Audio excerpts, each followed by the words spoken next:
Bien, y el escándalo D'Alessio crece y ya impacta en el gobierno. Recién lo hablábamos con el senador Marino, que va a recibir al juez Ramos Padilla en el día de mañana en la comisión de inteligencia que él mismo preside. Vamos a hablar de esto con Claudio Jacqueline. Bienvenido, Claudio. Hola, Leonardo, ¿cómo estás? Bien, muy bien. Bueno, claramente el caso de D'Alessio, que empezó siendo visto y presentado particularmente desde el oficialismo como una operación para voltar la causa de los cuadernos, y eso parecía, empieza a convertirse en una caja de Pandora que ya impacta seriamente en el gobierno, que lo pone muy nervioso. De hecho, en la entrevista que concedió el presidente el domingo último, cometió un par de furcios y se expuso a algunas definiciones complejas respecto de Ramos Padilla, sí. Pidió el juicio político en un presidente que se jacta de sostener la institucionalidad, el respeto a las instituciones, a los poderes, y lo puso en un lugar en donde yo te diría, no hubo muchos presidentes que se pusieron tan expresamente y tan expuestamente a eso. Yo te diría que el antecedente más contundente y recordado de esa magnitud es el de Carlos Menem contra, ¿sabés quién? ¿Quién? Carlos Stornelli, cuando investigaba la causa de las armas. Este es el antecedente. El tráfico de armas, ¿no? Exactamente. Estamos hablando, sí. Este es el antecedente. Con lo cual muestra cuánto está pegando el gobierno y por qué está pegando el gobierno, que esto me parece que es muy interesante mostrarlo y contarlo. Primero, porque lo que pone en evidencia es que, como mínimo, de parte del gobierno hay un descontrol de los servicios de inteligencia. Claramente, D'Alessio empieza a aparecer como mucho más que un traficante de influencias, un impostor, un tipo que tenía una empresa que se llamaba Trucha Natural. Es verdad que hay mucho de trucho, pero lo cierto es que hay mucho que en los allanamientos se encontró que excede y que contaba con información, con elementos que por lo menos lo ponen como un inorgánico de los servicios de inteligencia. Claro. Como mínimo. Como mínimo, tal cual. Después, que a partir de ese lugar que ocupaba D'Alessio y la información que él tenía, parecía estar alimentando algunas fuentes que eran las que denunciaban al gobierno. Y en esto explica mucho por qué Lilita Carrió está tan preocupada por este tema, porque también la salpica, porque también la expone como que pudo haber estado recibiendo información de ese tipo de informantes, de ese tipo de espías. Cuando menciona a Paula Oliveto, por ejemplo. Por ejemplo. Claro, una colaboradora muy cercana a Elisa Carrió. Afecta seriamente a todas las imputaciones y muchas de las denuncias que ha hecho Elisa Carrió, Mariana Zubik y Paula Oliveto. Digo, ese trío que ha sido tan potente en las denuncias contra las irregularidades, hechos de corrupción, delitos varios cometidos durante el kirchnerismo, lo han puesto en una situación compleja, incómoda. Claro. Y Lilita Carrió, como sabemos, es casi, yo te diría, la norma ISO 9001 en materia de ética del gobierno. Absolutamente. De la coalición gobernante. Eso genera una notable incomodidad. Si a esto vos le sumás que mañana va a ir al Congreso a la Comisión Bicameral de Seguimiento de los Servicios de Inteligencia, ten en cuenta un detalle, con quien acabas de hablar, con el senador Marino, muchos de quienes están en su entorno dicen que fue víctima en esa denuncia de acoso, por acoso y supuesto abuso de los servicios de inteligencia, de algunos sectores de los servicios de inteligencia que lo quisieron correr de la candidatura a candidato a gobernador para beneficiar al candidato del PRO, en La Pampa, ¿no? Carlos McAllister, que terminó perdiendo con un candidato que tuvo que poner a último momento el radicalismo y que Cronenberg, que quedó como el candidato. Si uno mira esto, lo que se ve es que, por un lado, mínimo descontrol de los servicios de inteligencia. Mínimo. Eso de mínima, Uso de escuchas telefónicas obtenidas de manera regular o irregular o que debieron haber sido destruidas y no lo fueron. Claro.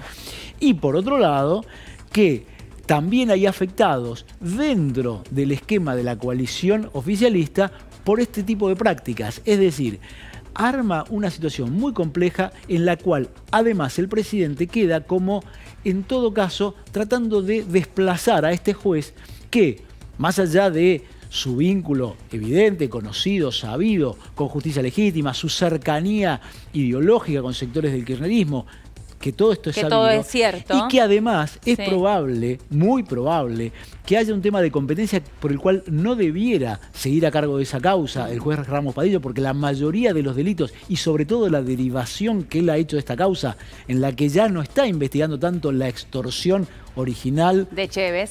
de D'Alessio Sí, a Echévez, Alfredo Echévez. sino que ya ahora lo que él está investigando es el espionaje. Claro. Entonces, claro, porque esto ha tomado ya otro rumbo, ¿no? con lo cual, lo que también está mostrando es una notable torpeza del gobierno y una situación de nerviosismo que lo ha expuesto y lo ha llevado a hacer acciones que realmente cuesta explicarlas.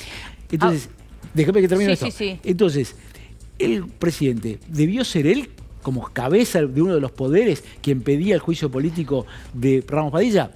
Cuesta creerlo. Segundo, ¿por qué no una estrategia mucho más jurídica y con mucho más sustento, que era discutir la competencia del juzgado de Ramos Padilla para tratar esta causa? Claro. Esto demuestra torpeza, demuestra falta de control y demuestra nerviosismo. Ahora, este nerviosismo que vos estás bien marcando con cada una de estas cuestiones del gobierno, tiene que ver porque se está viendo afectada esa porción que todavía, en la cual todavía cree el votante de Cambiemos, que es en el cambio, la transparencia, porque la porción económica, bueno, ¿no lo está acompañando? Yo te diría que, si bien puede ser un daño reputacional, para decirlo Sí. casi en términos Sí. marcarios, empresariales, si bien podría ser un daño reputacional, es cierto que quienes adhieren a Cambiemos y adhieren a Macri, casi te diría que hoy, en este punto, miran con tanta cerrazón como la que mira el kirchnerismo las cosas que pasan con Mirá. el kirchnerismo. Con lo cual, yo te diría que es menos la afectación que hoy, veremos cómo evoluciona, hoy está teniendo esto sobre la imagen, sobre el vínculo que tiene el votante de Cambiemos respecto de Cambiemos, a quien le cree, y además sobran las evidencias de que lo que pasó en el gobierno anterior es cierto lo que se ha dicho y lo que se ha denunciado, Claro. y lo que está avanzando, y que parece que esto empezó como para destruir a las causas que le siguen al kirchnerismo y beneficiar a Cristina Kirchner. Esta es una parte. Lo otro, yo diría Sí. que lo que más le preocupa es que esto siga creciendo y que no sabemos hasta dónde llega y que no sabemos, y que lo que están dejando trascender es que, lo que te decía antes, D'Alessio es mucho más que un trucho, un extorsionador de ocasión, un vendedor de humo, y que podría ser un informante, un inorgánico, o vaya a saber qué, de los servicios de inteligencia del Estado, en manos nada menos de quién. ¿De quién? En manos De de Arribas. Gustavo Arribas, Claro. a quien el presidente lo puso porque era su amigo que podía conocer algunas cosas un poco de un mundo subterráneo, que además le alquiló, le prestó, le cedió su domicilio particular al presidente para que viva. Es decir, el presidente a veces comete cosas que uno no sabe por qué las hace, que es evitarse los fusibles y quedarse enganchado de todos los cables. En el caso de Arribas, está Arribas viviendo en la que era su casa. Y como segunda tiene a un personaje altamente sospechado y sospechoso, y de mucha cercanía que ella nunca ha negado, con uno de los espías más famosos del país y más cuestionados, que es Jaime Horacio Estiuso. Claro. Entonces, ¿por qué hay esta preocupación? Y yo te diría, hoy es menos el impacto que pueda tener sobre la masa de votantes reales o potenciales de Cambiemos, Sí. que sobre la generación de conflictos que pueden generarle Internamente a Cambiemos. internamente a Cambiemos, de derivación institucional y judicial. Claro. Este es el problema.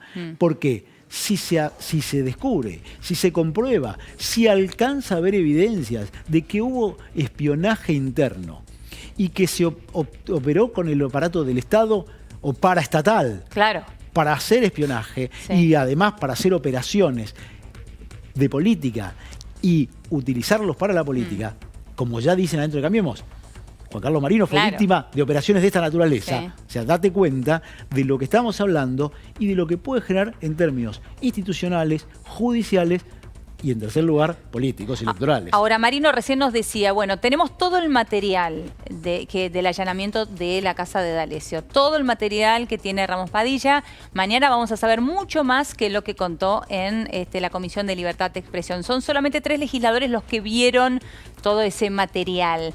¿Podría encontrar respuestas allí?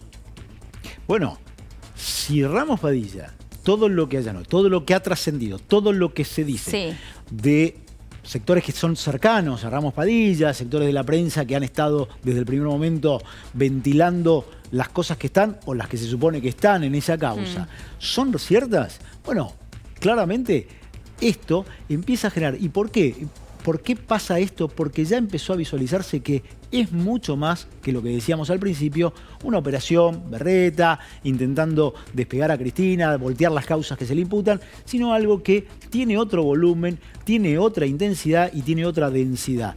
Esto es lo que probablemente cuando empiezan a emerger estas cosas, y en esa comisión hay 3 personas que dijeron que la habían visto, ¿no? Sí. 2 son furibundos antimacristas. Son espadas del kirchnerismo contra el macrismo. Rodolfo Tagliade, uno de los más duros y más contundentes y quizás hasta más airados contra el macrismo, pero además Guastavino, senador por Entre Ríos, que tiene una clara animadversión respecto del macrismo. Es decir, no está en una situación cómoda el gobierno frente a esa comisión. Es cierto, las cosas de la comisión bicameral deben ser secretas. Esto es un elemento. Recién lo decía Marina. Exactamente. No pueden darse difusión ni puede estar. Pero teniendo a 2 representantes de la oposición más dura al gobierno, damos por hecho que esto va a trascender.